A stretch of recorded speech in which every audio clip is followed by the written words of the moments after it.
This week we're going to be covering the hammer blows that are about to be dealt to Britain's landlords and rental market. The Labour government is bringing in the rental reform bill from the 12th or 22nd of April. It goes to the Lords, and the fallout from it has been reported as grim. But what's actually happening, and is it as bad as all that? Before you get to that though, please do scan the QR code below to get a copy of our expat property playbook, 10 key stages to building a £10,000 a month portfolio. That's income.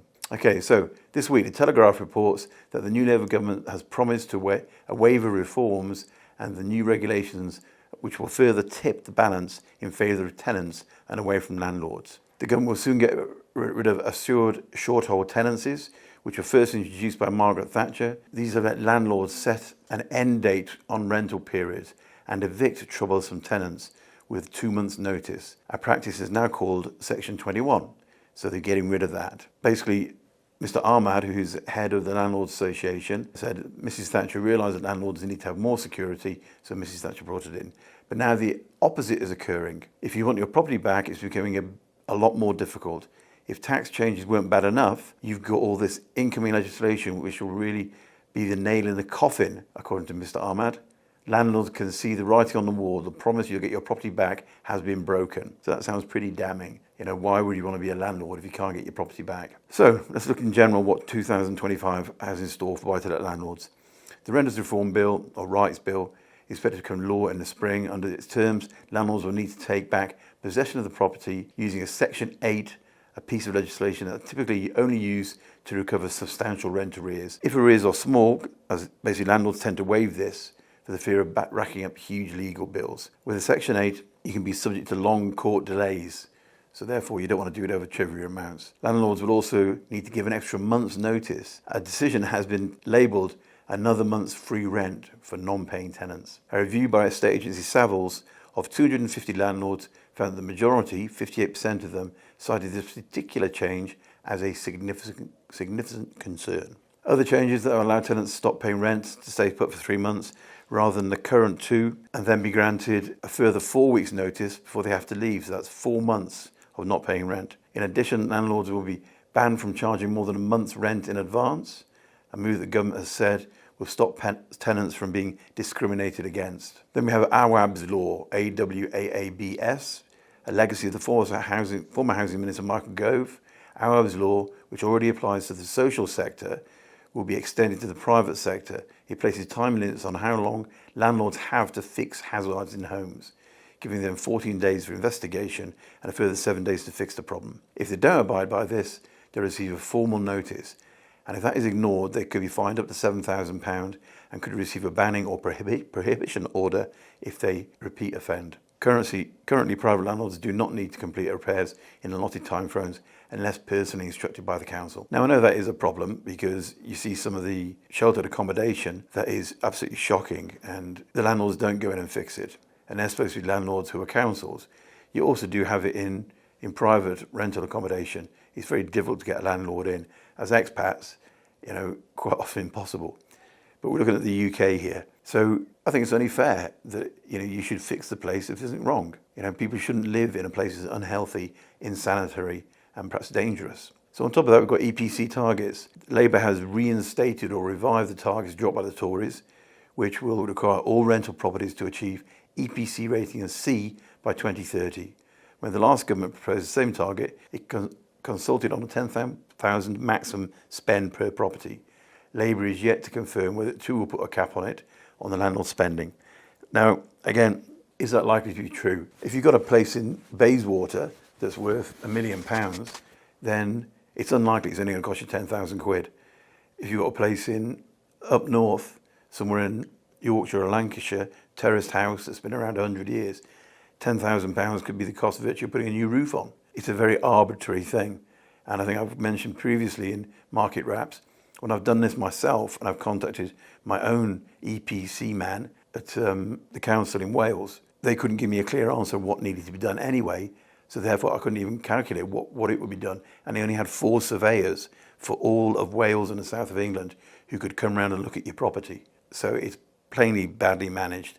And the Labour government saying they're going to do this, I think is yet another, we're going to build all these number of houses by the end of our tenure. It's just a nonsense. Lucian Cook said on the topic of EPC certification, he's the Director of Research at Savills, this will constrain the amount of stock available to rent, therefore restricting tenants' choice and putting further upward pressure on rents, i.e. rents will go up because of this, and that's a fact. If you can't rent it because you haven't got a C or above, it'll take it out of the market. But the other question would be, what about people who live in private homes? How are they going to be punished if they don't have an EPC certification of C or more? No one's really discussed that. So, talk about Scotland. It's got unviable rent controls. Landlord confidence in Scotland is even more shot than it is in England as the country tries to grapple with rent controls. In 2017, it banned no-fault evictions and fixed-term tenancies. Then in 2022, an emergency bill engineered by former First Minister Nicola Sturgeon froze rent increases for 6 months before capping them at 3%. Despite the cap's intention, the cost of a one-bedroom flat to rent went up by more than 20% after it was imposed, according to DJ Alexander, which is Scotland's largest estate agent, because landlords basically just raise rents between tenancies. Again, it's just badly handled. Most recently, the Scottish Government increased the additional dwelling supplement payable on the purchase of rental properties, which is stamp duty in England and Wales, from 6% to 8%. This is the second time a government has raised the tax in just 2 years. Does that sound like they're trying to control the market? It sounds more like trying to build revenue. In Wales, we've got a war on landlords there. The stamp duty surcharge for second properties purchases was recently raised by a further 1 percentage point, and after England raised its own surcharge by 2 points. Unlike in England, the Welsh stamp duty surcharge is linked to the property's value, with the latest changes now taking the highest surcharge of 17%. Peter Weavers was until recently a landlord in Powys, according to the Telegraph. He says that the Welsh Labour government has waged a war against private landlords. Successive restrictions on tenancy agreements and increasingly aggressive applications of council tax rules when properties fall vacant were enough to make them decide they'd had enough. That's Mr. Lloyd to decide they had enough and look for better opportunities for investments. The new UK government, according to him, looks to be heading in the same direction. We have kept rents pegged and provided well-maintained homes, with any repairs being undertaken immediately at our cost. We had some good tenants, a few poorer ones, who have had to look elsewhere in the market that is shrinking fast. It's sad not to be able to help, but that's clearly not what the Labour Party appears to welcome. They don't want private landlords. So, England, Wales, Scotland, it all sounds pretty grim. Is that the case? This month, at APW Towers, completed on 3 properties that were going to rent, and they've gone straight onto the market and have been rented to professionals from Deutsche Bank, HSBC and PwC within 3 weeks. Why is that? And why is that a good thing? The people we deal with, the buy-to-let landlords we deal with, are buying new or refurbished properties which have an EPC of C or above already. They're located in places such as population growth, infrastructure growth, employment growth, close to major growth city centres. And these are the sort of properties that appeal to corporate lets and professionals. They're not for families because kids don't pay rent, dogs don't pay rent, gardens don't pay rent. So it's not all grim. The point is that you have to choose the sort of property you're buying and look for the right sort of tenant. And especially if you're an international expatriate, you can't be spending time on the phone all the time trying to get things fixed. So buy something that's not going to need fixing with a good tenant.